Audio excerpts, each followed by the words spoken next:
عبدالعزیز 3 بر اعظم پر حکومت کی، عمر بن عبدالعزیز، بنو امیہ، مروان 9 مہینے حکومت کی، اس کا بیٹا عبد الملک بن مروان 21 برس حکومت کی، اس کا بیٹا ولید 10 سال حکومت کی، اس کا بیٹا سلیمان 2.5 سال حکومت کی۔ اسی تخت پر بیٹھے عمر بن عبدالعزیز۔ پہلے چاروں نے اللہ کے شریعت کو قربان کیا حکومت کے لیے، عمر بن عبدالعزیز نے اپنے آپ کو قربان کیا اللہ کے لیے، حکومت کو پاؤں کے تلے رکھا اور اللہ کی رضا کو سامنے رکھا۔ کیسی سلطنت کی؟ جب گورنر تھے تو 60 اونٹوں پہ سامان چلتا تھا۔ جب امیر المومنین بنے تو بچے کہنے لگے ماں سے، بچے بچیاں 12 تھے، ماں سے کہنے لگے کہ عید کا موقع آ رہا ہے، ابا سے کہو ہمیں نئے کپڑے تو لے کر دیں۔ ان کی ماں کا نام ہے فاطمہ، بچوں کی ماں کا نام فاطمہ بنت عبد الملک۔ یہ دنیاوی سٹیٹس میں سب سے بڑی خاتون گزری ہے، آج تک اس کے لیول کی کوئی عورت نہیں آئی۔ دادا بادشاہ، باپ بادشاہ، 4 بھائی بادشاہ، 6 خامند بادشاہ، 7 نسبتوں سے یہ عورت شہزادی رہی ہے۔ حضرت عمر گھر آئے، بیگم نے کہا بچے کپڑے مانگ رہے ہیں۔ حضرت عمر کہنے لگے میرے پاس تو پیسے نہیں ہیں، تنخواہ میں تو مشکل سے روٹی پوری ہوتی ہے، کہاں سے لے کر دوں؟ تو تھوڑی دیر خاموش رہی بیگم، پھر کہنے لگی آپ ایسا کریں اگلے مہینے کی سیلری ایڈوانس لے لیں، اس سے میں کپڑے لے لیتی ہوں اور روٹی کا خرچہ میں مزدوری کر کے گھر بیٹھے مزدوری کر کے چلا لوں گی، آپ 1 مہینے کی تنخواہ ایڈوانس لے لیں۔ حضرت عمر بن عبدالعزیز واحد خلیفہ ہیں جن کے دور میں 3 بر اعظم میں زکوٰۃ لینے والا باقی نہیں بچا تھا۔ یہاں لاہور بھی ان کی حکومت کے نیچے تھا، جنوبی اسپین فرانس ان کی حکومت کے نیچے تھا، کاشغر تک ان کی حکومت کے نیچے تھا، استنبول کے دروازوں تک ان کی حکومت تھی۔ 3 بر اعظم میں ایک آدمی زکوٰۃ لینے والا نہ بچا۔ اور اپنا حال یہ ہے کہ بیگم سے کہہ رہے ہیں پیسے کوئی نہیں، کپڑے کہاں سے لے کر دوں؟ اور بیگم طریقہ بتا رہی ہے کہ آپ اگلے مہینے کی تنخواہ ایڈوانس لے لیں، اس سے میں کپڑے لے لوں گی اور چولہے کا خرچہ، روٹی کا خرچہ میں گھر بیٹھ کے مزدوری کر کے کما لوں گی۔ تو حضرت عمر کہنے لگے ہاں یہ ٹھیک ہے۔ باہر آئے وزیر خزانہ مزاحم، انہیں بلایا کہ بھائی ہمیں اگلے مہینے کی تنخواہ ایڈوانس چاہیے، یہ تنخواہ والے لوگ بیٹھے ہوئے تنخواہیں لیتے ہیں۔ اس نے کاغذ قلم آگے رکھ دیا، کہا حضرت یہاں لکھ کے دے دیں آپ 1 مہینہ زندہ رہیں گے میں تنخواہ دے دیتا ہوں، آپ مجھے لکھ کے دے دیں آپ 1 ماہ زندہ رہیں گے میں آپ کو تنخواہ دے دیتا ہوں۔ چپ کر کے اٹھے، ایک لفظ نہیں بولے، گھر گئے۔ حضرت اپنی بیگم فاطمہ سے کہا بیگم بچوں سے کہہ دو کہ باپ کے پاس کپڑے لے کر دینے کی سخت نہیں ہے، اور خزانے ایسے بھرے پڑے تھے کہ زکوٰۃ لینے والا کوئی نہیں تھا۔ عید کی نماز ہوئی، نماز کے بعد جب ساری فیملی ملنے آئی اور بچے بھی ملنے آئے تو ان کو دیکھ کر ان کی آنکھوں میں آنسو آ گئے۔ کہنے لگے بچوں آج تمہیں دکھ تو ہوگا اپنے باپ پر کہ ایک جوڑا کپڑا بھی لے کر نہ دیا عید کا۔ تو ان کے ایک بیٹے نے کہا ابا جان آج ہم بڑے خوش ہیں، ہمارا سر اونچا ہے کہ ہمارے باپ نے مسلمانوں کے مال پہ ڈاکہ نہیں ڈالا، ہمیں قربانی کا بکرا بنایا، لیکن مسلمانوں کے مال میں خیانت نہیں کی۔ یہ ان کا طرز حکومت تھا، اس طرح انہوں نے حکومت کی۔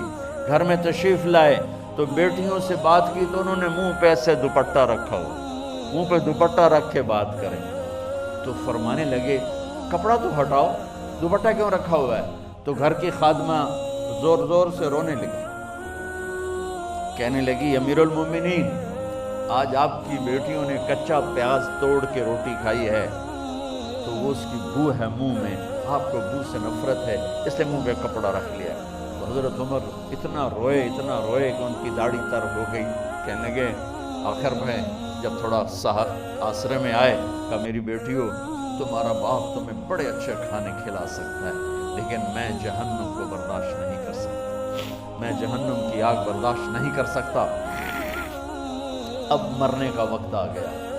جب وہ گورنر تھے تو 60 اونٹوں پہ ان کا سامان چلتا تھا۔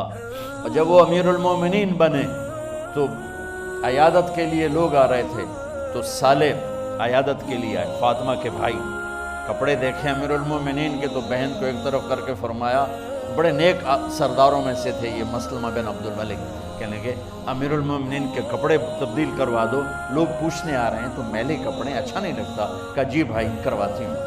اگلے دن جب وہ حال پوچھنے آئے تو پھر وہی کپڑے تھے، تو انہوں نے ان کو الگ جا کر کہا، بہن میں نے تمہیں کہا تھا کپڑے بدلوا دیتی، کیوں نہیں بدلوائے؟ تو وہ رونے لگی، کہنے لگی کہاں سے بدلواؤں، جوڑا ہی ایک، کہاں سے بدلواؤں؟ اور حکومت کتنی تھی؟ 3 بر اعظم، 3 بر اعظم کی حکومت۔ ہمارا تو پٹواری امان کا نہیں ہے، وہ 3 بر اعظم کی سلطنت لے کر ایک جوڑے میں اللہ سے ملنے جا رہا ہے۔ ان کو زہر دیا گیا، جب ان کی موت کا وقت قریب آیا تو انہوں نے رجا بن حیوہ کو بلایا۔ سننے والی بات ہے بچوں، ان سے فرمانے لگے، سنو میں نے 3 بادشاہوں کو قبر میں اتارا۔ اب بچیاں تو قبرستان جاتی نہیں، ہم تو اپنے ہاتھوں سے قبر میں اتارتے ہیں، اور اوپر مٹی ڈالتے ہیں، اور اوپر اینٹیں ڈالتے ہیں، اور پھر منو مٹی میں دبا کے واپس آتے ہیں۔ یہ منظر آپ بچیوں کے تو دیکھنے کا بھی نہیں ہے۔ وہ کہنے لگے میں نے 3 بادشاہوں کو مٹی میں ڈالا، لیکن ان کے کفن کی گرہ کو جب کھول کے دیکھا تو ان کے چہرے قبلے سے ہٹ چکے تھے، وہ رنگ ان کے کالے پڑ چکے تھے۔ ولید بن عبد الملک، سلیمان بن عبد الملک، عبد الملک بن مروان، عبد الملک باپ، ولید بیٹا، سلیمان بیٹا، یہ تینوں کا ان کے چہرے کالے ہو گئے تھے، اور ان کا قبلے سے منہ پھر گیا تھا۔ اب میں مرنے لگا ہوں، مجھے پہلے ضرور چیک کرنا کہ میرا اللہ میرے ساتھ کیا کرتا ہے۔ پہلے تینوں کی ظلم کی حکومت تھی، ان کے چہرے قبلے سے کیوں ہٹ گئے؟ آپ کو عجب بات بتاؤں، ولید بن عبد الملک روزانہ تہجد میں کھڑے ہو کے 10 سپارے پڑھتا تھا، 10 سپاروں کی تلاوت تہجد میں کرتا تھا کھڑے ہو کے، اور قبلے سے چہرہ ہٹ گیا۔ سلیمان بن عبد الملک تہجد گزار، چہرہ قبلے سے ہٹ گیا، ظلم کیا، ظلم کیا، ظلم کیا، خون کو پانی بنا دیا، حکومت پر شریعت کو قربان کیا، رشتے ناتوں کو قربان کیا۔ اللہ نے قبلے سے چہرے، نمازیں منہ پہ مار دی، روزے منہ پہ مار دیے، حج زکاتیں منہ پہ مار دی، تہجد ان کے منہ پہ مار دی، اور ان کے چہروں کو قبلے سے ہٹا دیا اور رنگ کالے کر دیے۔ عمر بن عبدالعزیز نے اسی سلطنت کو عدل سے بھر دیا، اسی سلطنت کو عدل سے بھر دیا۔ جب ان کا انتقال ہوا، سلیمان بن عبد الملک کی ڈیڈ باڈی جب قبر کے قریب لائے اتارنے کے لیے تو ایسے ایسے ہلنے لگا، اس کا پورا جسم ہلنے لگا۔ تو اس کے بیٹوں نے کہا کہ ہمارے ابا زندہ ہیں، تو حضرت عمر نے فرمایا بیٹو زندہ نہیں ہیں، عذاب قبر جلدی شروع ہو گیا ہے، عجل اللہ بالعقوبہ، قبر کی پکڑ پہلے شروع ہو گئی ہے، چھپاؤ اپنے باپ کو جلدی۔ جب عمر بن عبدالعزیز کی ڈیڈ باڈی قبر کے قریب کی گئی اور ان کا بھائی اتارو، بھائی وہ باتیں شروع ہو جاتی ہیں، رومال ڈالو، چادر پکڑو، ادھر سے پکڑو، تو ایک دم ایسے ایک پرچہ ہوا میں اڑتا ہوا سب نے دیکھا، وہ آتے آتے آتے آتے آتے آتے یوں آ کے حضرت عمر کے سینے پر گر گیا۔ سب دیکھ رہے ہیں۔ جب پرچے کو اٹھا کے دیکھا گیا تو اس پہ ایک سطر پہ لکھا تھا بسم اللہ الرحمن الرحیم، اور دوسری سطر پہ لکھا تھا براءۃ من اللہ لعمر بن عبد العزیز من النار، یہ عمر کے لیے جہنم کی آگ سے نجات کا پروانہ ہے۔ 3 بر اعظم کی سلطنت لے کر وہ جنت کا پروانہ لے کر دنیا سے گئے۔ جب ان کو قبر میں اتارا گیا تو انہوں نے رجا بن حیوہ سے فرمایا تھا 3 بادشاہوں کے چہرے دیکھے قبلے سے پھر گئے، رنگ کالے پڑ گئے، مجھے تم نے دیکھنا ہے کہ کیا ہوتا ہے۔